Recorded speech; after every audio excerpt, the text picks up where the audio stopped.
With 64 presents. A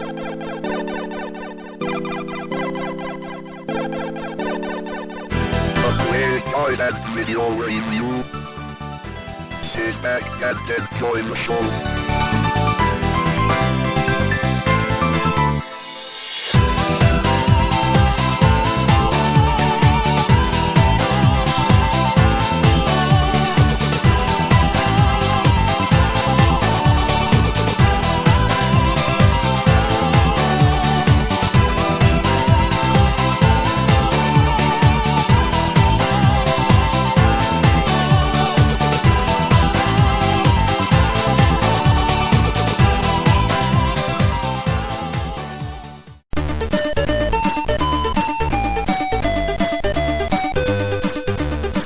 Hey there, welcome to another Lemon 64 play guide and review. In this one we'll be checking out Ruff and Reddy in the space adventure developed by PAL Developments and Twilight and published by High Tech Software in 1990. And as you can see, it opens with a great loading picture and also some jolly introduction music with a representation of the game on the title screen.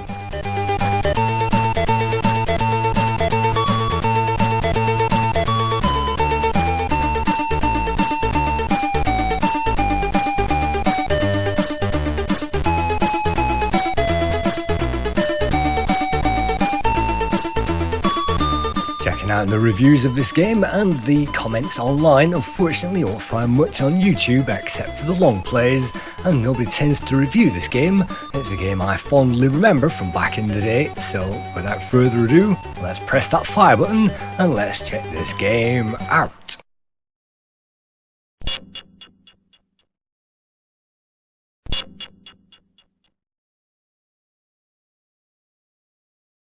Ruff and Reddy is a multi-screen platforming game, and as you can see, all we have to do is to climb up the platforms and collect a number of items and then make our way towards that exit.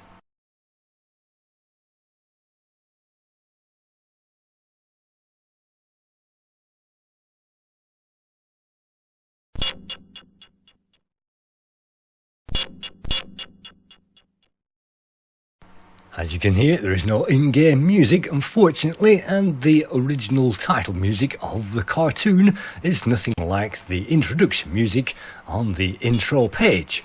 But glossing over those facts, this game is obviously based on Ruff and Reddy, which is a cartoon I'd never even heard of from Hanna-Barbera, which was released in 1957 and ran until 1960.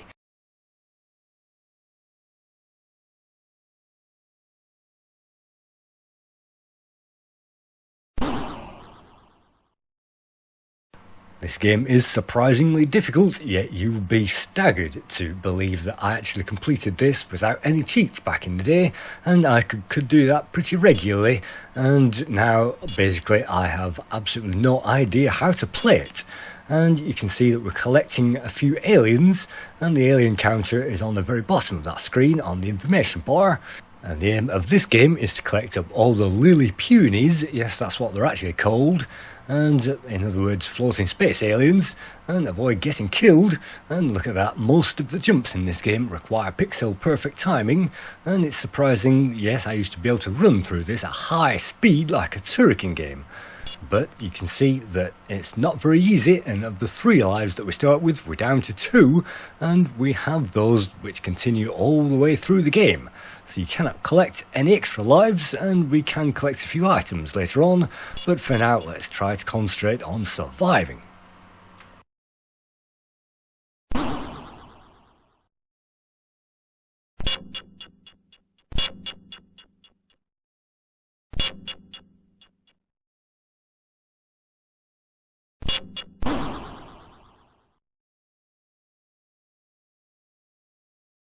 Just like Mike Miner, this game is pretty difficult, and it requires a formula and timing to get through every single situation. In this case, you have to wait until the alien is its topmost position, and then you can get underneath it. Of course, I did completely the opposite to that, and that's how you get yourself killed. and it gives us a little bit of invulnerability, but you can see that we are actually playing this with infinite lives, with another infinite lives challenge, because after all these years I'm absolutely 100% no good at it. And no idea why I'm actually backtracking at the moment, because these screens are fairly linear. All you have to do is to make your way over to the right and to find the exit. And you can see we only have one Lily Puny left to find.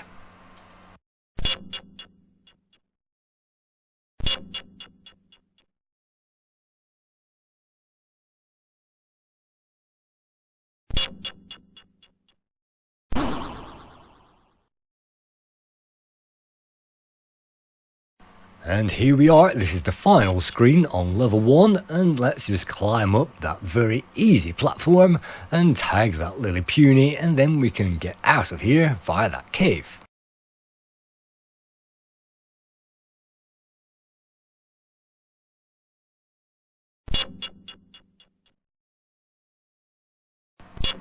At the end of each level, we'll be given a bonus for the time remaining and a general bonus as well, and there are only 4 levels in this entire game, and yes, the entire thing can be completed in around 30 minutes if you know what to do and if you can run around this at lightning speed. Unfortunately, these jumps are pixel perfect, and some of these things are quite infuriating, and well, it requires years of practice, all of which I seem not to have. But you can see there is a tiny delay between every screen, and that's slightly disorientating and slightly gives us a headache. But if we time these things absolutely perfectly, there's no reason why we should lose any lives.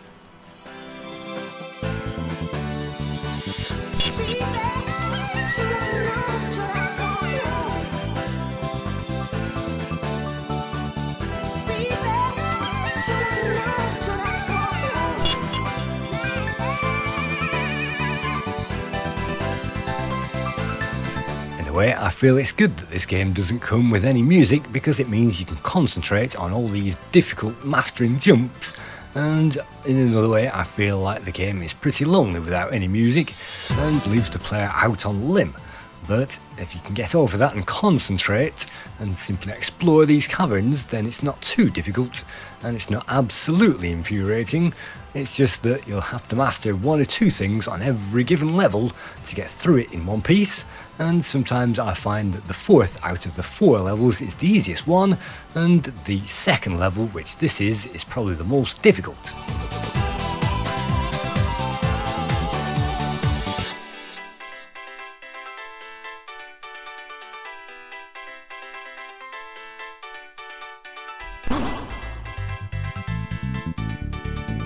To get through this level, you have to jump down this pit of death which runs straight through the middle of it, and if we head over to the right we'll eventually find some gas which will help us. That's one of the items that we need to collect. We haven't collected any useful items so far in this game, but there are just a few, and wouldn't you believe it, it's another risky manoeuvre to get yet another mini Lily Puny, and you can see we still have 7 to collect, and 1 pixel gap is all we need to get through this section to get beyond that snake. You cannot jump over it, you can't jump into that gap, you have to march directly in front or behind that thing to get over it and to get through to that next section.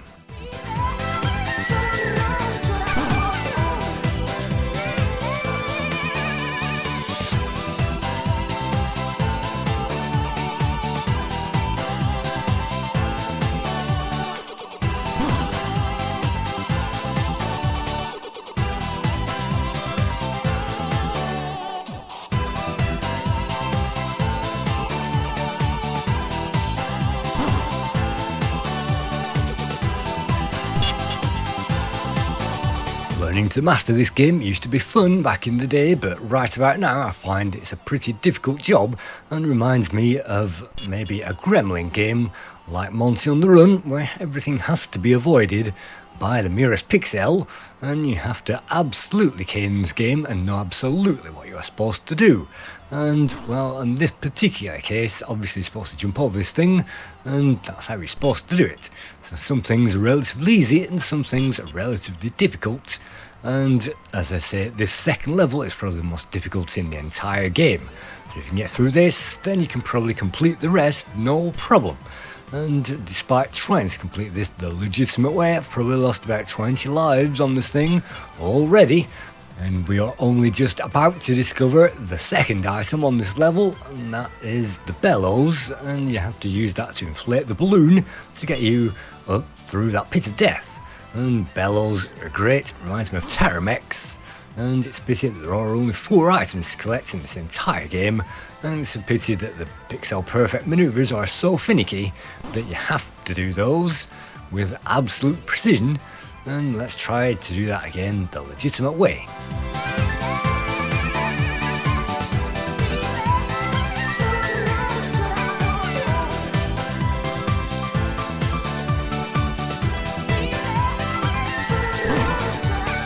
In this game we play as a cat named Ruff and not the dog named Reddy, and you would think that that was the other way around, that the cat would be called Reddy because it's a red cat and the dog would be called Ruff, like a rough dog, but no, it's the opposite.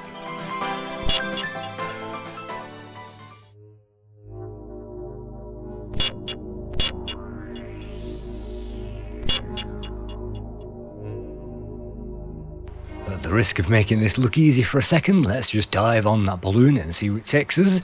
And that balloon is important because you also need to use a rocket pack later on, and the rocket pack is probably the most exciting thing in the entire game, and the graphics are very well drawn, and I really do like these graphics, and the gameplay is fairly solid even though it does require patience, but yes, you can get caught out and die.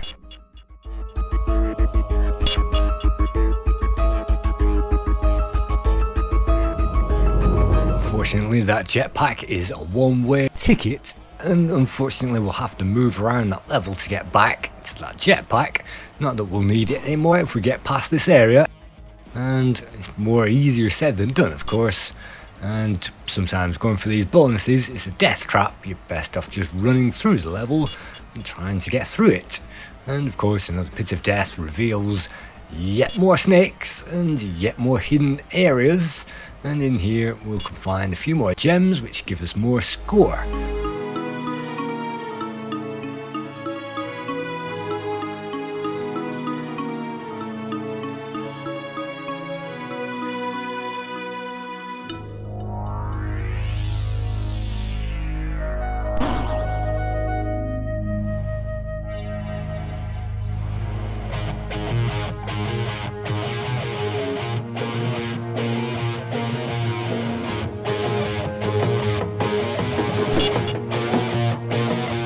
These are the last 2 Lily Punies on this level, so all we have to do is to make our way to the exit once we collect all those, as long as we know where the exit is.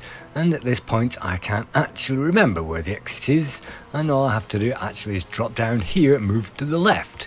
But I couldn't remember, so what I did was walk around the entire level again, trying to find that very same exit. And so let's just speed up this footage whilst you see me actually trying to attempt to find the thing which I've just pointed out.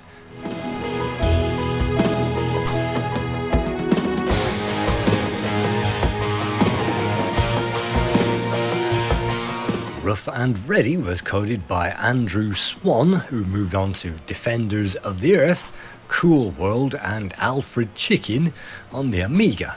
And these graphics and the title screen was drawn by Peter Tattersall, and he started with Count Duckula for Alternative Software in 1989, then moved on to Defenders of the Earth, Quick Draw McGraw, and also Plotting and Alfred Chicken on the Amiga. The music was created by Ben Hayes, who also worked on the Super Ted music and the music for the Wombles.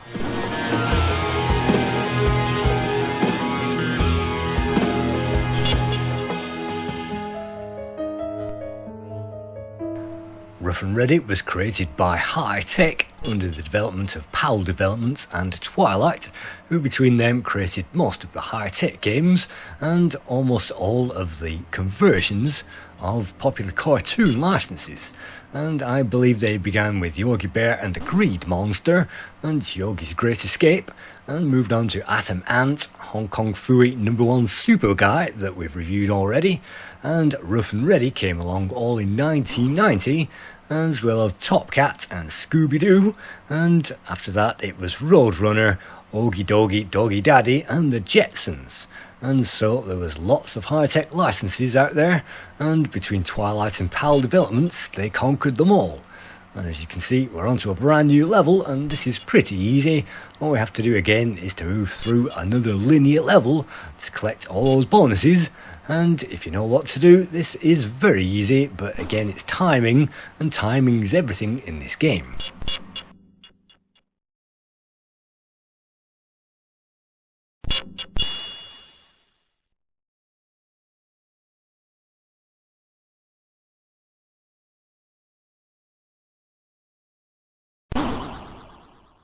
I remember back in the day I got into the high-tech series through the Yogi Bear games, and I had Yogi Bear's Great Escape, and my friend had Yogi Bear and the Greed Monster, and so I copied the Greed Monster onto the back of my Great Escape tape, and he copied his Atom Ant onto the back of my Ruff and Reddy tape, and between us we managed to get a fair few games from high-tech. And these were budget titles, released I believe for $1 or $2.99, and I think for $2.99 this is pretty good, and as I say, the graphics are fairly well drawn, and I actually like the information bar at the bottom. I just wish that this game was more familiar, more forgiving after all these years.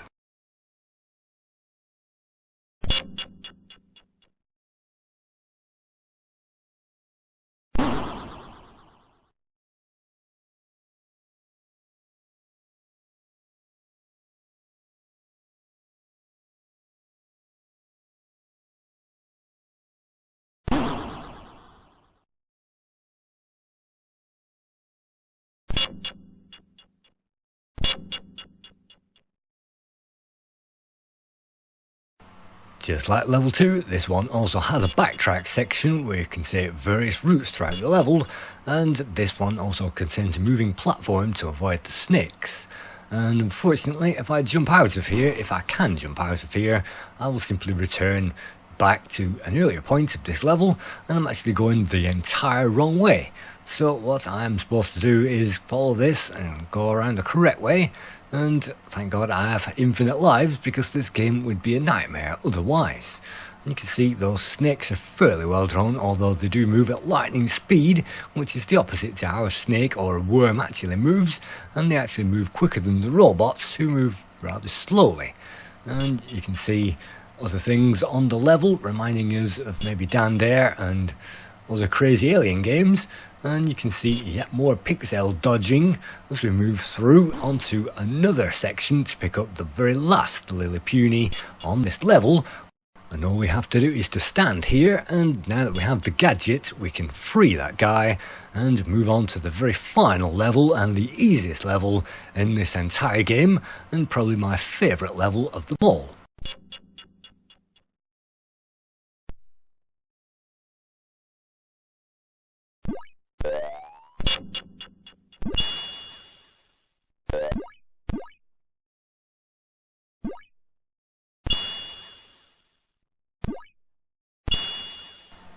Even though this final level contains even more pixel dodging, it is possible to collect all these items and to rush around and complete this in about 5 minutes, and so it is possible to complete this game fairly quickly. And this reminds me of the underwater sections in Creatures 2, which for my money was the best part of that particular game. And you remember we've reviewed Creatures 2 already, but you can go either above or even below this octopus, and as long as we time these things right, then that's all we need. And you can see some plant life floating around, and some spikes and some floating octopuses, and those spikes won't kill us, which is great, and we don't have to hold our breath either because we're in a bubble. We can stay in here forever. And so the only difficult part is yet again timing those maneuvers.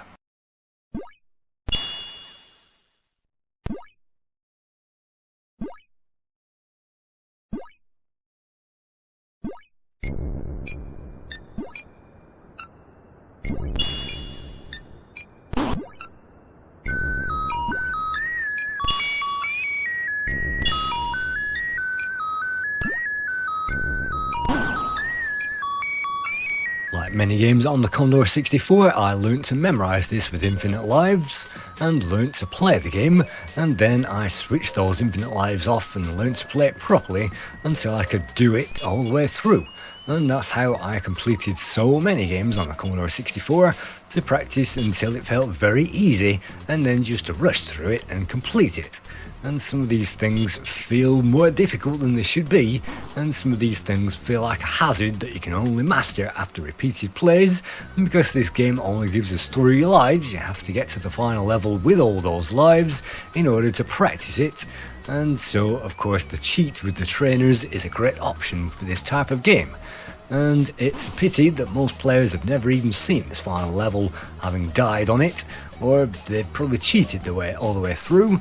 And even though this last level does give us a few items like this bouncy spring and a few more sound effects, I find the sound effects on offer is bare, and it creates a bare landscape which we can only just move around, because just like a Monty game, we could be struck on the very next screen by an item, and so you have to master the map and to learn this game in order to get through it. And so after all these years, I'm not quite as fond of this as I once was, and I've lost quite a bit of the respect due to all of that.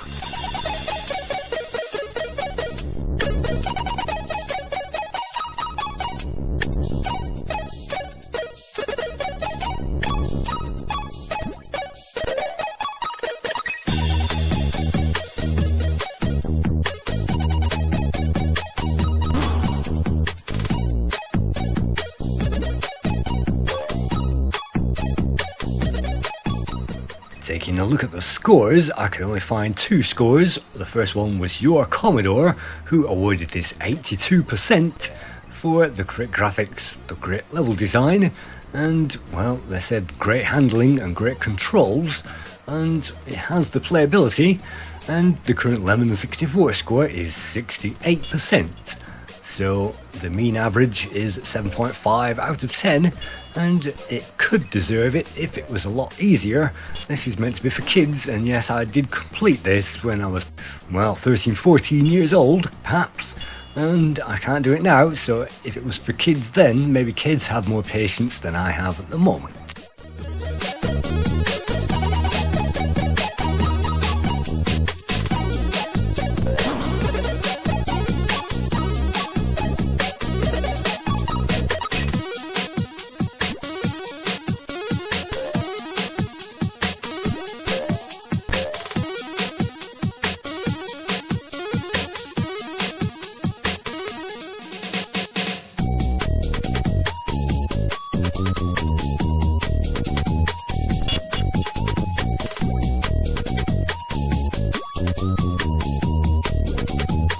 Approaching the end of the level, on the last level of this entire game, you can see we have 2 guys to find, and we have a time limit, but you can usually ignore that time limit on every single level, because we have the cheat on. Of course, that time limit is frozen.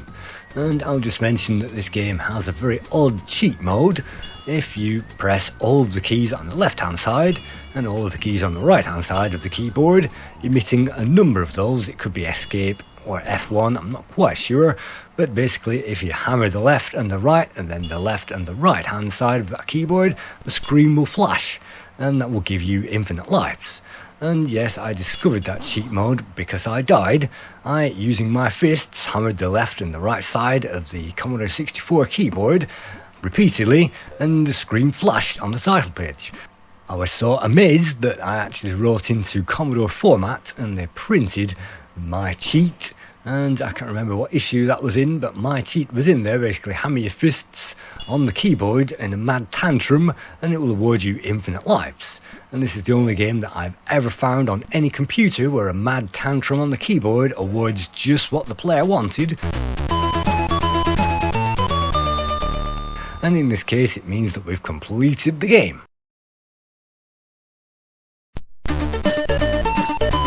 Thank you for viewing another Lemon 64 player guide and review, and I hope to see you with another player guide at some point, sometime soon.